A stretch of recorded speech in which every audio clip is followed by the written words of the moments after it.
Tonight on Mancow Live, known as the queen of the alt-right, now identifying as formerly gay, meet author, commentator, provocateur, Milo. A man so controversial, he's banned from Twitter, banned from Facebook, banned from YouTube. He was even banned from the country of Australia. Why?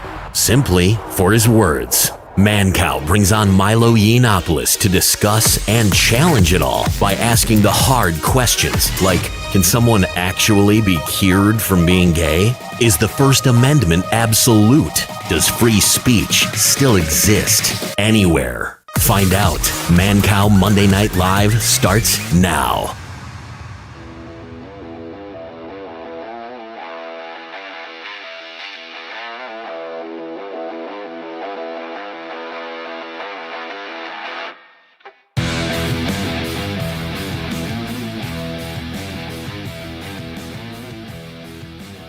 All right, guys. Yeah, so I started off in Suicide Falls, Missouri, smoking one of these with Black Cavendish. Suicide Falls, Missouri. My nearest neighbor was a half mile away. Can you imagine? I had a hat that Henry Fonda gave me because I did the pre-Broadway version of One Golden Pond, the longest running show in Kansas City history before Nonsense, at a theater called Tiffany's Attic. But I would drive around in my yellow 72 Ford Maverick. I had a briefcase. I had Henry Fonda's hat, kind of a Gilligan hat, but brown, a fisherman hat, and would drive around smoking this. What a dork.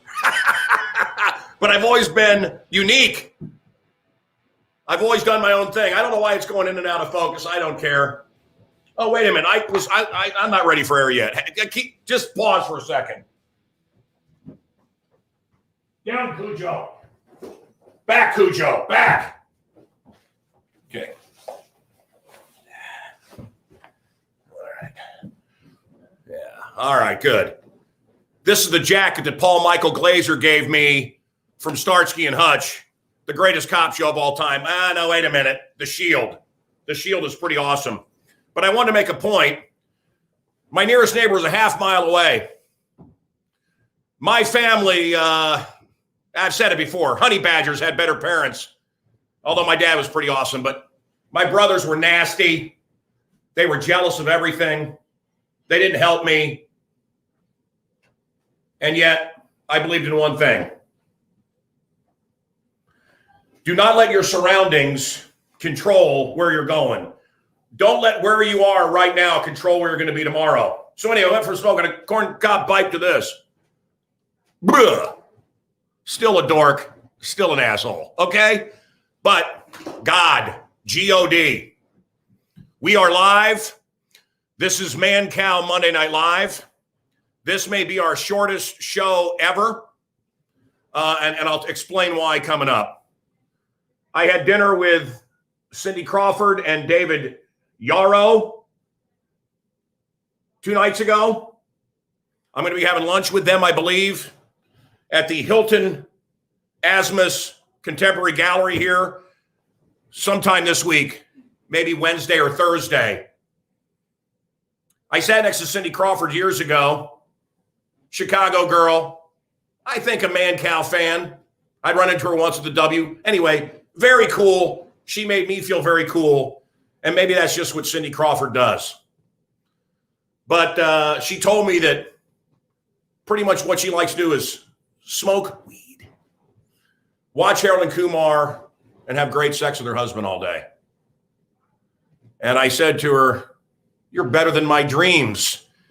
You're better than my fantasies when I was 15, Cindy Crawford. Wow. Anyway, she looks great. Got a picture in my phone here. And then I got to turn this off. Ooh, an Amber Alert. My wife's all over that. We do pay attention to those. You want to see me and Cindy Crawford? It was up at my, yeah.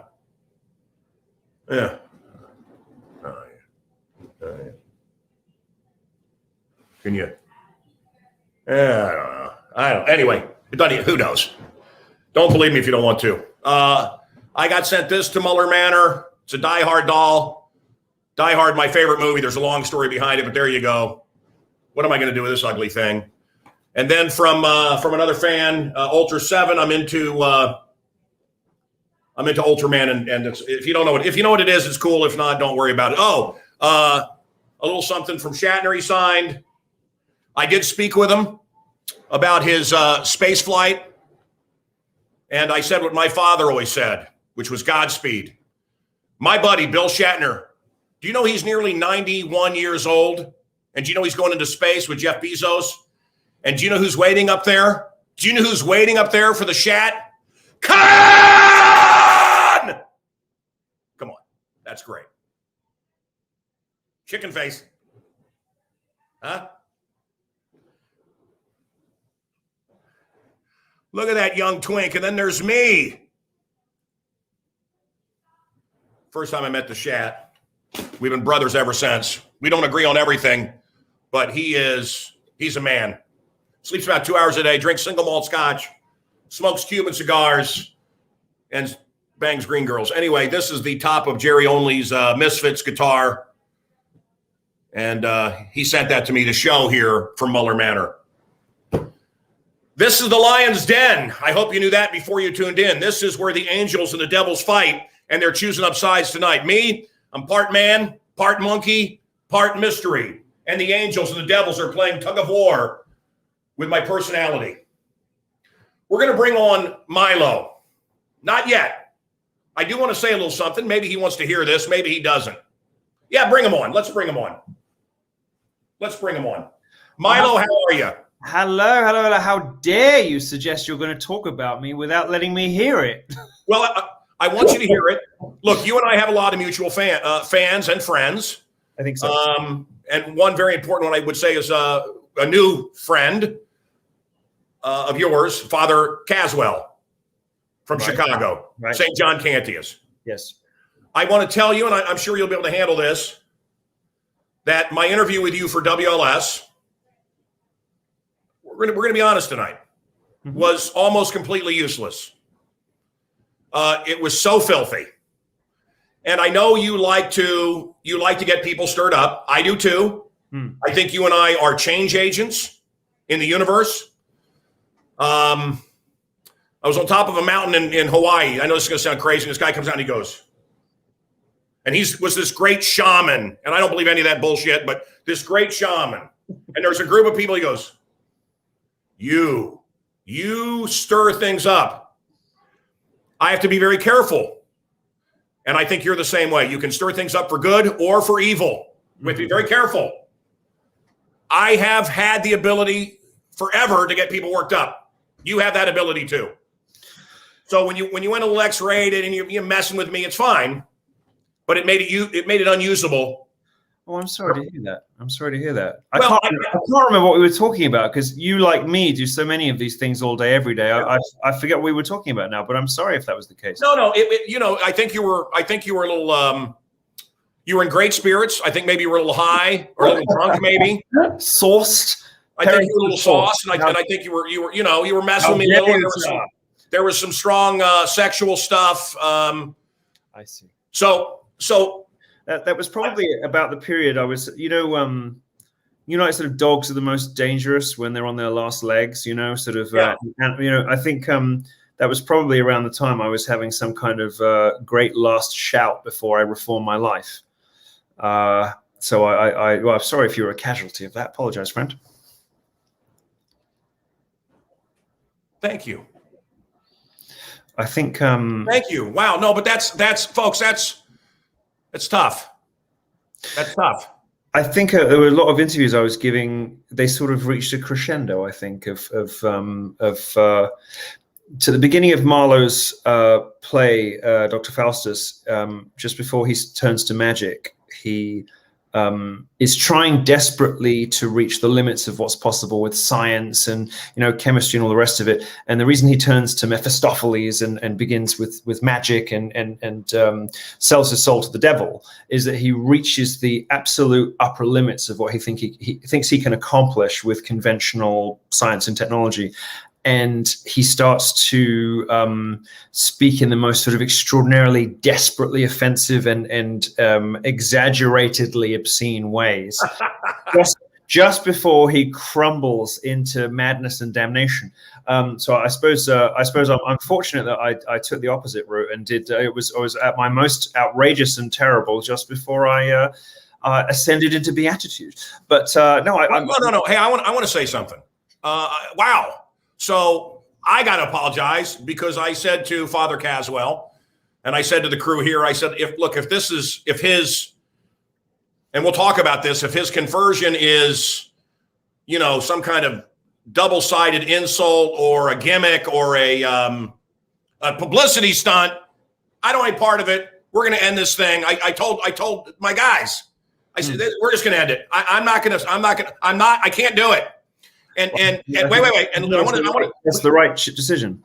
Okay. And I called Roger Stone. Should I have him on? I called other friends of ours. And I want to tell, and you can go down the list, and I'll name Ann Coulter. And I love Ann. But I'm just saying, all these people I had on my show, Newt Gingrich, and the reliable, they do everything. Fine. And I love Newt. I had Newt's bobblehead.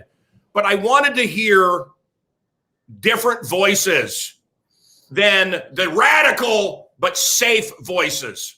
And that's why I was attracted to you heterosexually. See there, I'm doing it to begin with. So you're able to make these jokes to me because these days I don't care if it is or it isn't. Okay, no. So, but I want to explain. And a David Icke and an Alex Jones and a Roger Stone, and I know what the Republican National Committee talking points are. I know what the right wing talking points are. I wanted to hear unique voices, not. And now when you look, when I listen to radio, when you listen to radio, when you watch TV, and they're very angry, and people say, well, hey, what about Nudie, who's the guy I'm thinking of that I think is a total mouthpiece of the left that scripts everything, Ben Shapiro.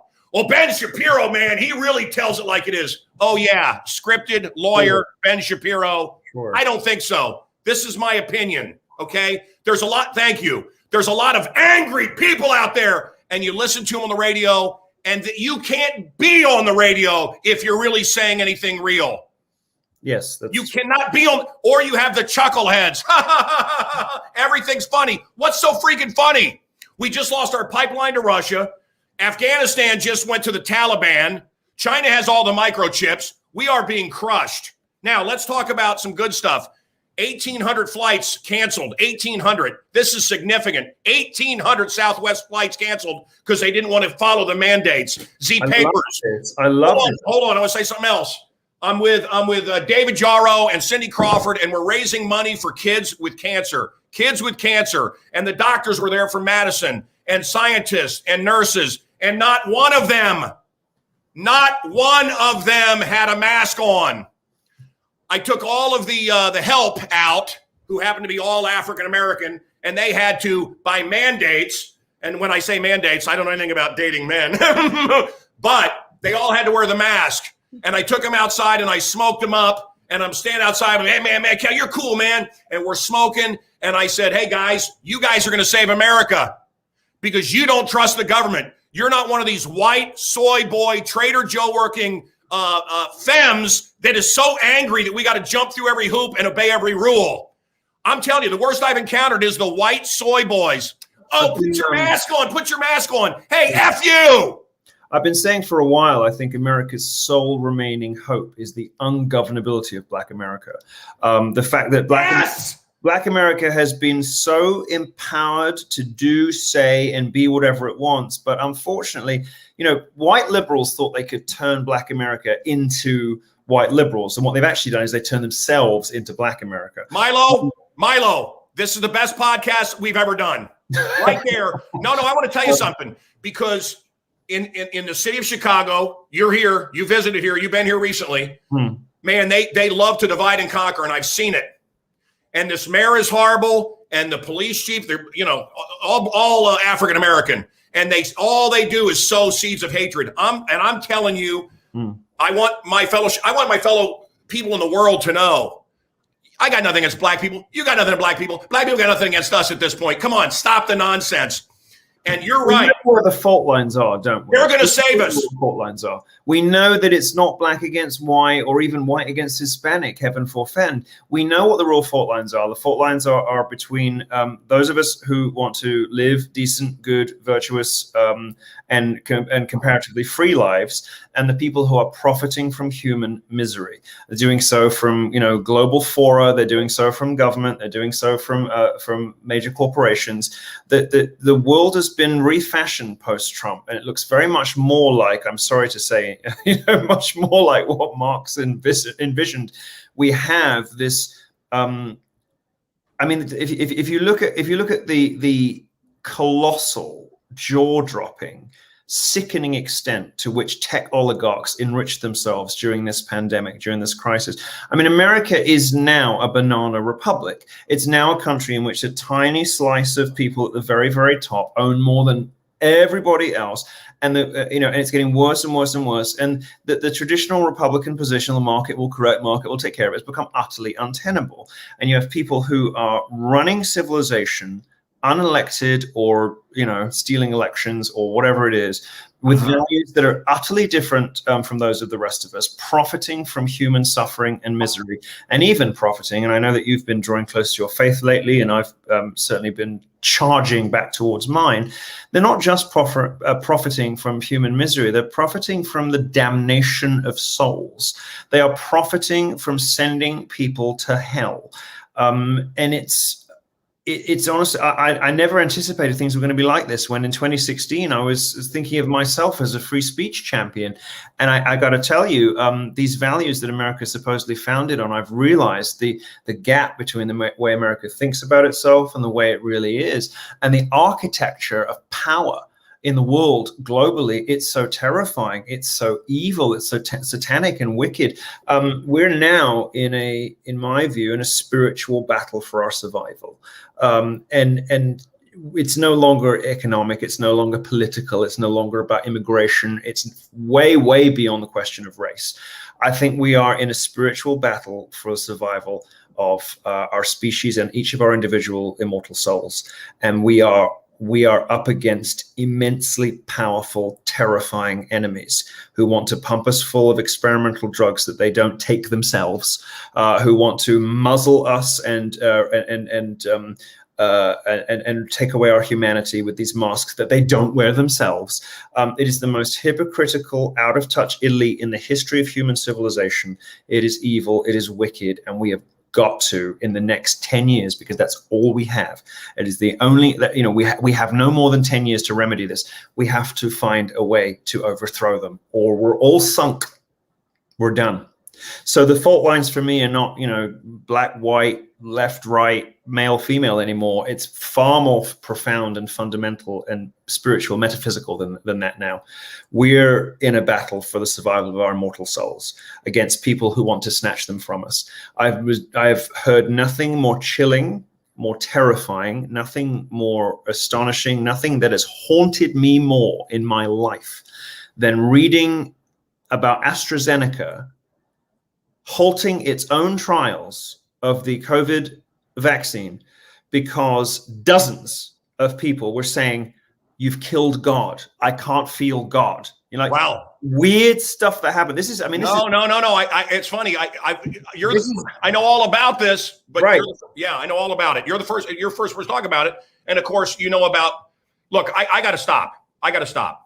But you got to give me a second. I didn't introduce you. People are saying, who is this? We leapt straight into it, didn't we? Sorry, it's probably my fault. But you know about the spiders and all the other stuff as well, right? And the nanotechnology and the faces that are being seen. And the graphite, when you put a phone next to wait, stop. Milo, I got to be careful, not for reasons you would think. Free speech first is carved in my flesh. Okay? I am a free speech advocate. And something happened. My liberal friends, which I now would say are my commie friends, were all about free speech. And I was all about their free speech. And it goes back to the Pentagon Papers and everything that I believed. See, I feel like I should be able to beat the shit out of you if you step on a flag. But yet I think you should have the right to stomp on a flag in a free society. Mm-hmm. What I didn't realize was these people wanted me to shut the F up. What I also didn't realize is they'll be the first ones to put us on the boxcars to be shipped out of town. I had the #1 show in Oakland, San Francisco, and San Jose. I had a theater degree, and I sent several children every year to school under my name. And I'm guessing that most of these young lads are homosexual. I was a waiter. It goes on and on. I played Broadway. I was on the Broadway stage. I don't care if someone is a homosexual. I am a libertarian. Now, it's not my lifestyle. I don't get it. Okay? I don't get it at all. But something's happened, and Milo will talk about this, and I'm going to say who he is in a moment. But it went from, who cares? Oh, that dude likes other dudes? I don't care. Can he do the job? Oh, that's a green guy? I don't care. Can he do the job? And that's how I've lived my life. That's not enough. You must hire the green guy. You must loudly support this guy's sexuality. I don't think it comes into it. I don't think it comes into it. Now, wait. So this aggressive now today, it's fitting we have you on. Superman's son is out of the closet and gay. Well, Superman was always gay. Come on. The new Ghostbusters, it's a little girl. Everything's little girls, urban. Everything's got to be destroyed and remade. Listen, the joke right now, Let's Go Brandon. You know about Let's Go Brandon? Yes, I do. Okay, so everywhere, every college game this past weekend, they're saying Joe Biden. Did you see that clip of the newswoman? I mean, this is of course where this here it is. Here it is. We're going to show it right now. Let's go, Brandon. They're saying the crowd is saying F Joe Biden, and they're trying to save Joe Biden. So they're saying let's go, Brandon. So I think oh my God, it's just such an unbelievable moment. Brandon, you also told me, as you can hear the chants from the crowd, let's go, Brandon. Joe Biden. Joe Biden.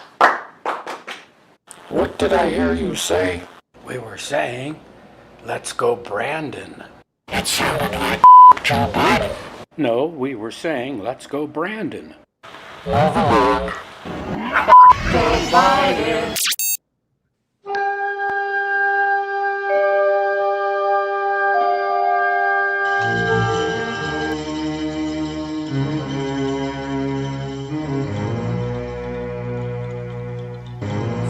Joe Biden. Don't you mean let's go, Brandon? Joe Biden. Who's making Spock say this? This one. The Democrats are gonna crawl up your ass.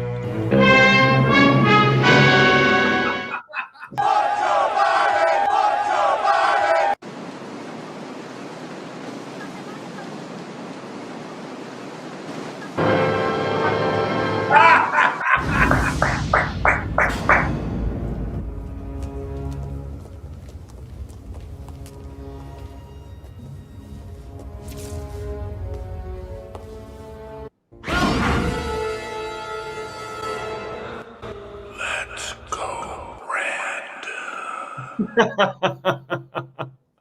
That's a good movie. I like Independence Day. that's I didn't know if you'd get those. Ralph Nudie put those together. Great. I'm sad to say I'm secretly a bit of a nerd, so I'm familiar with every show, especially possibly the best sci-fi movie of my generation. Independence Day is epic.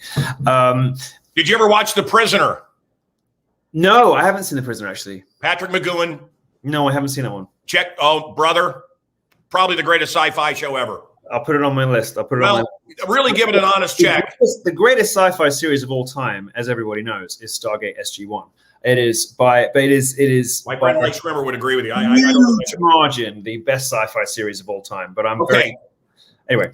So Milo was the hottest brother. Correct me when I'm done, but Milo was making more money than it was obscene the amount of money he was making. Everybody wanted Milo. Get Milo, and he's gay and he's a conservative, and he's perfect for so many things. and like the black conservatives, like a Larry Elderman. This is, here we go, and this is a guy that could speak to the left, to the commies, and he was given book deals, and then I hope he doesn't say it here, but I hope he can tell us kind of, because I don't even know. And then he got deplatformed, and then they went, well, the liberal-controlled tech-agarchy. Is that the right word? Tech-agarchy? Yeah. It'll do. They decided to crush him. That's my take on it. It's as you were close enough. As you were shooting through the stratosphere. Close enough. Look, you know, in this business as well as I do, what happens when you get to a certain size. You get taken into a room, you get sat down, there's a ring of people around you, and you get offered the deal. Said, we will give you this, and this. We will do, all these things for you. But when you get the phone call from us, you got to do what we say. This is off limits. This is off limits. And if we call you, that we don't want to hear any argument. You just got to do it. And if you do all that, you'll get the houses, you'll get the cars, you got the rest of it. But what they didn't know is, I'm already good. So, I'm fine. I was a property developer before I was a journalist. Like, I got money, I'm good. So I was probably the first, popular youth-oriented conservative who said, no, thanks, I'm good. I'm going to do my own thing. 3 weeks later, my career was dead, because that's how the business works, because I didn't take the deal. What has happened to me since then is I have evolved from my position of being a free speech fundamentalist and all the rest of it into much more of a family values conservative. I've realized that most of what the religious right was doing in the 80s and 90s was dead right. And I've realized that free speech and libertarianism are not up to the challenges that we have in front of us. They are not equal to the enemies we face. They are not going to beat the guys we have to beat. Libertarianism and free speech, sorry to say this, they're just not powerful enough weapons to rescue our civilization, because they are not the things our civilization is based on. Our civilization is not based on property rights, capitalism, free expression, none of those things. Everything that is good, decent, wholesome, and productive in Western civilization comes from the Catholic Church, ultimately, comes from Christianity, comes from Christian values, not Judeo-Christian values, Christian values, comes from Christian Western Europe. I don't give a stuff about skin color, I don't give a stuff about, ethnicity, all the rest of it, but I have realized that we are in a spiritual war, not in a political one. And the only solutions to that are themselves spiritual. You cannot beat Milo. Demons with free speech. Milo, you just said,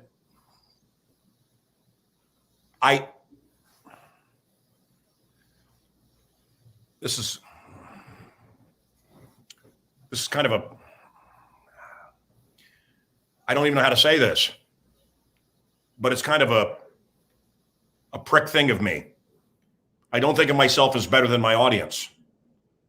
But when I tell people how it is, because I know,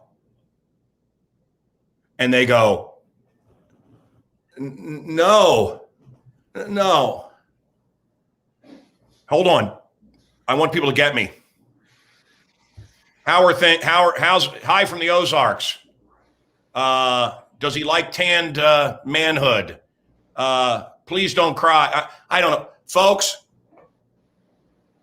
he just said something to get him killed. He just said something we don't talk about.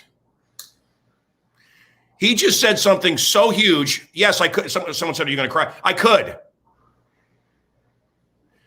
You don't get to be.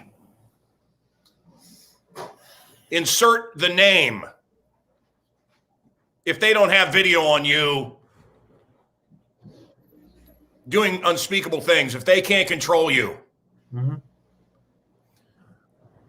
Milo was the hottest thing on earth.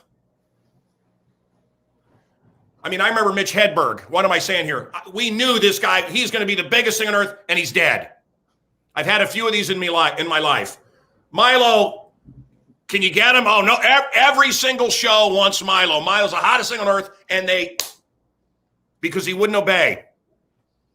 I have my own story. I didn't take the deal. I said no. I have my own story. It involves Stern. And if I wanted to sell out, I could have made more money. Well, just look at Joe Rogan. Just look at Joe Rogan, who deleted all of the shows from me, from Gavin, all his most popular shows, by the way, all the ones that helped to create that whole subculture half a decade ago. And Spotify comes along and says, we'll give you a bunch of money, but all the true important conversations you had, they're gone from the archives, gone from your YouTube. Milo, $90 million. I'd be hard pressed not to delete the David Icke interview. Well, that's. I get it. I wouldn't do it. I wouldn't do it, and I didn't do it, but I get it. Listen, that'll be on your conscience. It makes no difference to me if I have $1 million or 90 million in the bank. I got closer to 1 than I have to 90. But there's nothing in the world that would move me to violate my conscience. And the reason I keep getting myself into trouble, I could make a lot smarter career moves than I do. But the reason I keep getting myself into trouble is I will not compromise on my values. I will not compromise. I will not say I like someone if I don't like them. Candace Owens, great. Net effective fur is good. Thick as a plank. I'm not going to not say that. Thick as a plank. I like Candace, but I don't know Candace. If she were any dumber, as Roger Stone says, you'd have to water her. I'm not going to not say that because it's going to upset people. I'm just not. So because I'm not controllable in that way, and because I turned the deal down, consequences followed. Well, brother, I was at Bohemian Grove. I've been offered counsel of foreign relations. Nobody knows what any of this is. I had double digits in my bank account. I got single digits now. I am so much happier, and I'm one of the freest people in America because I can say anything. What are they going to do now? When you don't give a shit, there's great power in that. Whiny babies complaining about me on blogs. I can fit your apartment in my pool. I'm good. Brother, nothing you can do to me now. I've got a dinner coming up with Jim Caviezel and Eric Trump, and they're going to be on the show. We've got some incredible stuff coming up. I think this tonight is, and again, I hate to sound like, people watching this that don't understand what you've been through. They don't understand how the gold ring was right there. You were offered the universe. You'll be the safe gay guy that will, and you wouldn't do it. You wouldn't fit into their little box. The fact that you did that, people don't realize. Celebrities don't ever talk about this. You don't get to be Beyonce up on stage with all the devil shit behind you. Celebrate. Oh, the Queen Bee is here. Unless you sell your soul. You don't get your posse and your Bentley and all the bullshit unless you sell your soul. And a lot of it, I believe, and I'm not saying this is what Milo was offered, and I wasn't offered this, but a lot of it is satanic pedophilia. And I want to ask about and it's not about sex, it's about control. You get somebody on film with a child, you now own them. You wonder why some of your favorite politicians back down at the last minute and don't stand for what they've talked about their whole lives because they're controlled. But I want to ask you something. Now, hold on, Milo. This is where I'm going. Long setup. I know I got ADHD. Forgive me, but I got to go there. It's all right. I watched the show. I know how you are. Okay, Milo. So I'm talking to, I just mentioned a bunch of names. Someone connected with them, and they said, and you can talk with them about the adrenochrome. And I said, I've heard a lot about that. Is that real? Now, folks, if you don't know what adrenochrome is, this is, again, another thing you'll never hear about probably, or they're going to take this down. But many people, smart people, connected people have told me that Jeffrey Epstein, his island, absolutely built like a satanic temple, totally about Satanism, not about sex with kids, but about Satanism. And certainly they were raping children. And these underage girls were being raped, and there was boys. Boys are the better prize to these people, but whatever. And then they take something called adrenochrome out of them at the height of their fear, and it gets them high. There's one tubby female politician who's much hated by everybody who is said to be addicted to the stuff. And you can see her sometimes. She looks like she's 100 years old, and the next day she looks like she's about 60. Is adrenochrome a real thing? Have you ever been exposed to it? No, but I suppose vampire mythology doesn't come from nowhere, does it? Well, yes. This kid's smart. So what got you in trouble? What did you say that got you deplatformed and your book deals dropped and your books pulped? My book was never pulped. It sold 250,000 copies. I published it myself, and I made millions out of it. But I'm happy to say I've never had a book pulped because they sell so well. However, when I refused to sort of speak in the way that you're supposed to about things that happened to me when I was a child and sort of made jokes about it instead, and it wasn't you got to understand when they decide to take somebody out, it's never about the thing they supposedly get canceled for. The reason that I got taken out is that I was offered the deal and I said no. I sat down in Hollywood. There were people there from WME. There were two there were A-list celebrities there as well to try to impress me. A bunch of other people, managers, lawyers, all the rest of it. And they said, we will take care of you. We will look after you. We will do everything for you. You will have the world. The deal that Ben Shapiro took, I said no. And allegedly. No. Allegedly. I don't know that he took any deal. I don't know anything about this. You can say allegedly. Sure. Okay. We'll say allegedly. We're saying allegedly. I mean, how else does somebody as unfunny as Steven Crowder get to remain on YouTube? Good Lord. When these people are brought in and they say, sure, I'll do whatever, give me a call, I won't make jokes about this, I won't make jokes about that, same thing Jordan Peterson took, the same deal Jordan Peterson took. Now wait a minute, I like Jordan Peterson, am I wrong?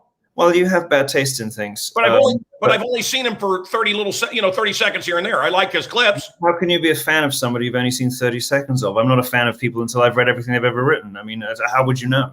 Do you like Steinbeck? Not especially, but I'm not. All right. Anyway, we can move on. But yeah, okay. Let me ask you this: what's wrong with? Wait a minute. I like Jordan Peterson. What's wrong with him? What's wrong with Jordan Peterson? Are you mad? I wrote a foreword for a book by a friend of mine called Jordanetics, which sort of sketches out.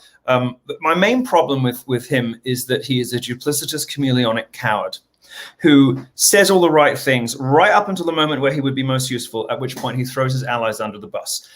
He is somebody who notices too late that he was wrong for a living. Just look at the stuff he's saying about the vaccine mandates. Just look at the stuff he's saying, he's saying about masks. Yeah. He destroyed the career of Faith Goldie, who is a popular, populist nationalist Canadian politician and YouTuber by deplatforming her, knowing what he was going to do on a free speech forum. Is Glenn Beck a bad guy? Glenn Beck's just all about the money. I mean, Glenn Beck.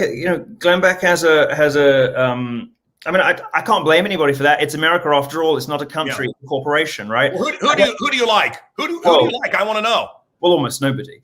You like Roger Stone? He's the real deal. I adore Roger Stone. This guy has given up everything, folks. Given up everything, and he did nothing.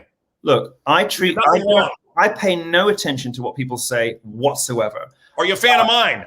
I do quite like you, despite your libertarian tendencies. Brother, no, but the thing is, and I've said this look, I brought Wayne Allen Root up on stage at the Libertarian Convention to be president.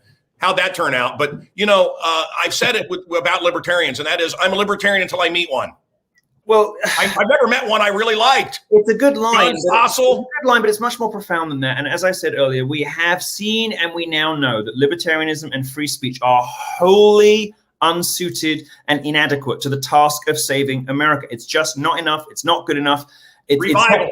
It's not even weaponry. We must return to traditional family values. We must return to orthodox. Revival. Pentecost, an outpouring of the Spirit. It's what I've been saying. And guys, we're not wrestling against Joe Biden. We are wrestling against devils right now. Then you're the opposite of a libertarian, and we can be the best of friends. That's wonderful news. But you do have a reputation for being a libertarian. You've got to shake that off. Okay, Milo. Does the agenda, the folks with the initials, do they want to turn our children gay or whatever? Well, they've already told us they do. They don't hide it. They're not afraid of it. They're not afraid of it. We have the video from San Francisco where I was number one for years. I wrote a column about this for Church Militant, where I'm a columnist now. And on the progress we've made over these past years, we have a message for you. We'll convert your children. Happens bit by bit, quietly and subtly, and you will barely notice it. You can keep them from disco, warn about San Francisco. Make him wear pleated pants, we don't care.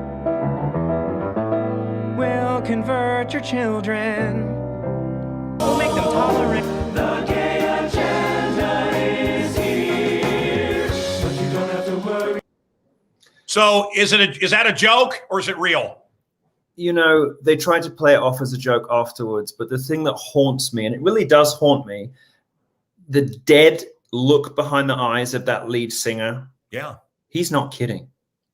He's not joking. There is nobody home. There is nobody there at all. This is a guy so confused and so broken and so damaged. He doesn't know who he is anymore. These sort of walking corpses, these dead shells of human beings. You know about the panda eyes, right? Yeah, I mean, just will you look because there's an ad for I think it's Boo at the Zoo or something, and I saw a kid with panda eyes, and it's probably nothing, but maybe the art director, maybe some eyes myself. I never know whether I should laugh at panda eye stuff, but no, but a lot of these kids that have been molested they give them panda eyes because they look so dead inside. No, I understand what you mean. That lead singer looks like the kind of person, I have a little experience in this, looks like the kind of person that was raped as a child. That's what I said, panda eyes. Yeah. I think you're right about that, but it's that glassy, empty oblivion behind the eyes. They look like bird eyes or fish eyes. There's no soul left in there. There's no person in there anymore. That's what Jeffrey Epstein and all of these people and his friends on the island, that's what this is about, and that's what they create. Yes. They create a soulless army, and it starts by them being raped as children, and whatever they were, they're murdered. When a child is molested like that, whatever he was going to be, whatever his trajectory, he's been murdered. Listen, Milo, I want to show you my conversion therapy. Would you like to see a little bit of it? Sure. Let's show it. This is my conversion. Okay, here we go. Oh no, you're going to send me breasts or something, You guys created me. I didn't come from anywhere. Before you started messing around with your computer, I didn't even exist. By the way, you did an excellent job. Thank you. That's what worked. That's what did it for me. Okay, well, good for you. Unfortunately, those of us who are a bit more damaged need a bit more sustained therapy than that. But I'm still working on it. So are you? Look, I called Father Caswell, and I said, "Is he for real or is he just punking us all?" And he goes, "No, he's for real. He's very sincere, very smart." How do you give it up? How do you give up your? Well, I mean, the dirty truth is I was never that much into sex in the first place anyway. I used to talk about it a lot. I didn't used to do it that much. The real honest truth of it is, and people will find this extremely difficult to believe and to accept, but I can only relate what I lived through. I had everything I wanted. I was very lonely for a lot of my life. I was very isolated. And when I got wealthy and famous, it got much worse. The hungry tigers come out, as you, I'm sure, well know, people from your childhood saying, "Can you lend me 50 grand?" All this kind of stuff. Yeah. It just makes you feel incredibly alone. And then I met somebody who I thought I could grow up and be happy with and die content with. And there was a sexual component to that relationship, but it wasn't what the relationship was really based on. But I had, since I very, very, very first started my career, way back in the day when I first popped up on British television, I'd always been consistent saying, I think something in me is nagging at me, is gnawing at me, telling me that I should not be a homosexual, and that even if I had these urges, I shouldn't act on them. And eventually, even though I had thought I'd found happiness, that cacophony grew to a pitch, a volume where I couldn't ignore it anymore. And one day I woke up and I just said to myself, you know what? I'm not going to do this anymore. I'm not going to do this thing anymore because it is standing in the way of me flourishing as a human being. It is standing in the way of true contentment. And most importantly, it's standing in the way of what I know is the next step I have to take in my life, which was a big spiritual leap into a more pious life where I was where I was better living according to God's wishes for me. This is not news to anybody who's read any of my books or followed me for a decade. This shouldn't be a surprise to anyone who's ever actually listened to one of my speeches. And in fact, most of the emails I got after I made this announcement were from people saying, knew it, I knew 5 years ago, we've all been waiting for you to catch up. So the best way I can explain it is not so much as a sort of Damascene conversion as an unveiling. I just gradually became aware that this was not something I could continue to do if I wanted to move forward as a person and not be frozen in a place that was not fulfilling me, was not making me happy, and was not. I wanted desperately to grow closer to God, to develop and deepen my faith, my spirituality, my relationship with my Heavenly Father and with Jesus Christ. And I knew that I could not do that I had reached as far as I could go. I had hit a plateau beyond which I had to give up that which was most precious to me, this person. And it took me a long time, but eventually I just woke up one day and I said, I can't do this. I can't do it. If I want to continue to grow and to evolve and to become the man that one day I think that I should and could be, I can't do this anymore. Milo, we're getting incredible comments. I see all your comments, folks, and thank you. Milo, I hope you'll go back later and look at this. I think you're sincere. Every church I've walked into has claimed that they saved crazy shock jock Mancow. The fact is that I studied to be a preacher. I believe that that's true. At least 3 different people from 3 different churches all claim credit for your for you growing close to God. You're very, very much in demand in the church world. Look, it's a surprise, you see, converting this big-mouthed, outrageous libertarian to ushering him into the kingdom of heaven will be quite the victory for a pastor. So I'm not surprised. I've met some horrible folks as well, but as far as I don't care who takes credit for it. The fact is, it goes back to a little church in Missouri and a guy named Reverend Picard who got me to walk up. But look, I studied to be a preacher. I knew if I was going to be a preacher, I'd have to be the best. I'd have to have a bigger crystal cathedral, and I'd have to save more souls, and I'd have to ego, edge God out. No, but that's why I'm not. If I can't be Pope, I'm not doing it. Yeah, no, that's it. I recognize that instinct. Trust me. So, I also want to say that the Jesus stuff, really simple Jesus stuff that I've mentioned, gets the most hatred, and I can do the foulest stuff in the world, and any mention of Jesus and people get upset. Look, and if people kick and scream against, nothing. One thing we can agree on from our respective free speech heyday is that nothing upsets people like the truth, and nothing makes people hiss and spit and kick and revolt like something they know to be true, but they're not yet ready to admit for themselves because they're not ready to deal with the demands that it would place on them if they were to accept those realities. Every knee will bend, Milo. Everybody will know the truth, and I think we're going to live to see it. And it's time for people to pick up sides, and there is 2 sides. There's good and evil. That whole coexist bumper sticker sounds great, except it's nonsense. There is one way to heaven. Buddhism isn't it. Scientology, I think L. Ron Hubbard stuff is great if you remove the religion stuff. I really do. Early on, some of the L. Ron Hubbard stuff, get negative people out of your life, this and that. Some of it was very good, but it's not. At its lower levels, it's kind of like just standard self-help stuff. Correct. Yeah. Correct. Anthony Robbins stuff, but that's not going to get you to heaven. No. And again, you said something really brilliant. Remember what the churches were saying in the 80s and 90s about Disney?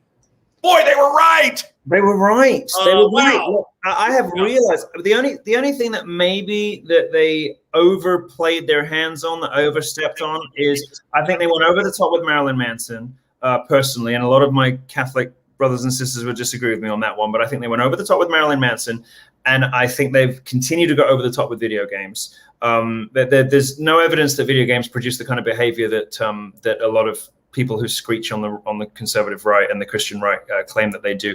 In fact, what the studies show is that people, especially boys, who get their aggression out playing video games behave nicer to people in real life because they got it out their systems.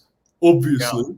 Yeah. So I think they went over the top with Marilyn Manson, and I think they went over the top with video games. But it's tough to think of anything the religious right said in the 80s and 90s that they were not actually correct about at the end. Doggone if they weren't coming for our kids. Doggone if they didn't want to ruin the schools and turn our children communist. And as far as Marilyn Manson, Beautiful People is one of the great rock songs. I love it. Too many covers from the guy. He is too much of an Alice Cooper ripoff for me, but he did some great stuff.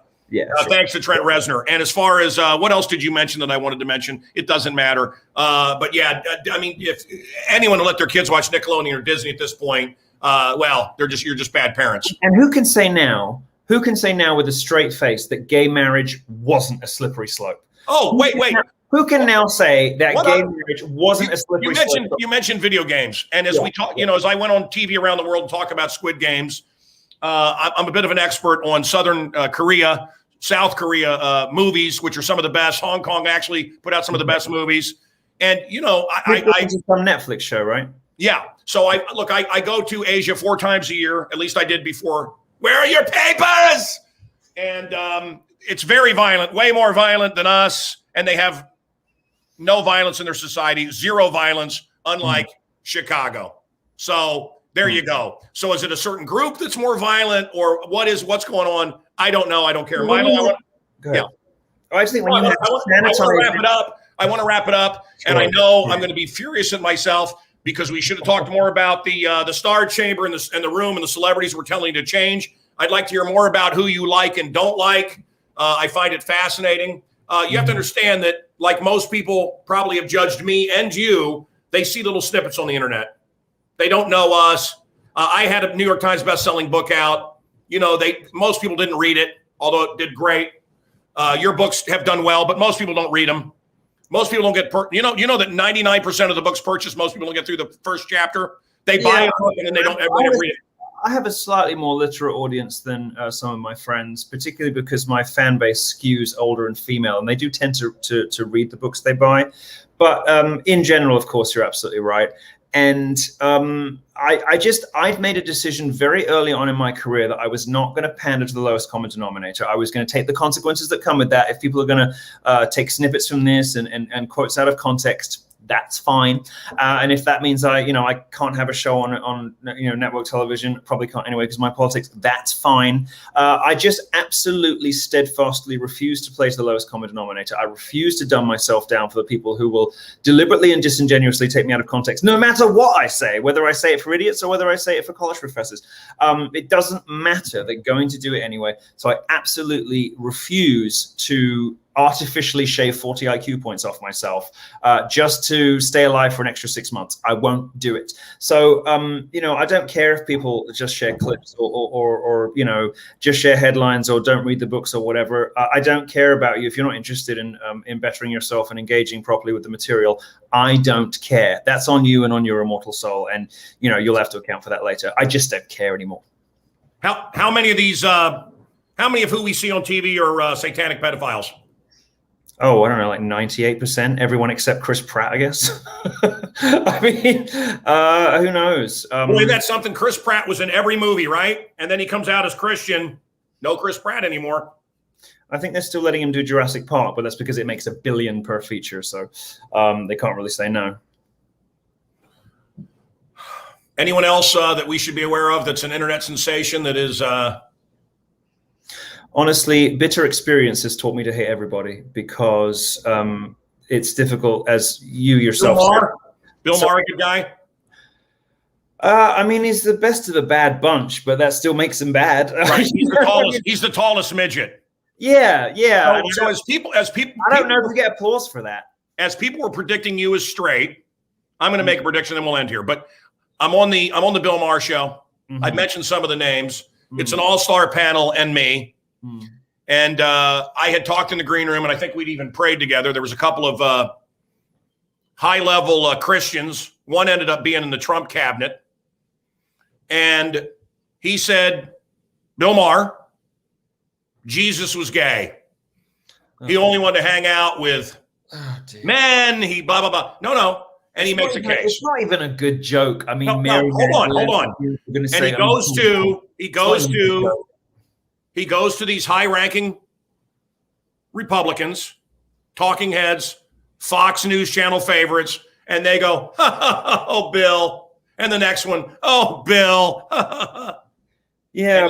No, wait a minute. He went to me and I said, Bill, this is repulsive. And I explained why. And of course, that was it. But these people, so many of them sell out. You're right. Like you said, Jordan Peterson. I'm not aware that he sold out, but Jordan Peterson.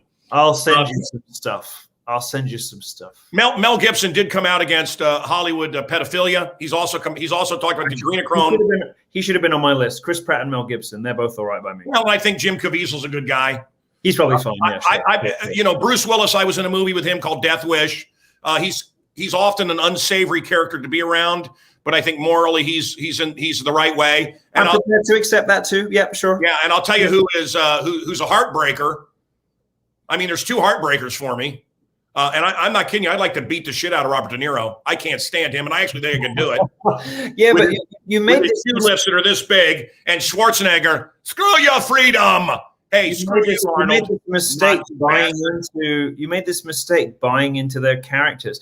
I mean, just think about all the black people who bought into Tupac as a thug when he was a gay ballet theater nerd who got style. I mean, go look it up. Go look up on YouTube early videos of Tupac in high school, and it's like, come on. He was wait a minute. Please, he was a gangster. He was packaged as a thug in the same way that De Niro and Schwarzenegger were packaged. And I'm sorry that you fell for it, but come on, you're smarter than that. What? Milo, don't ruin it here at the end. Okay? I didn't mean. Can you answer something, yes or no? That's all I want. I will do my best. Yes or no? Fine. Go ahead. I'm from Chicago. I know. Do you think Kanye is often interested in having sex with Kim? No, Kanye's never interested in having sex with Kim. Kanye is homosexual. Goodbye, Milo. Thank you. Goodbye, everybody. Love you. I'm sorry. He's left. He's gone.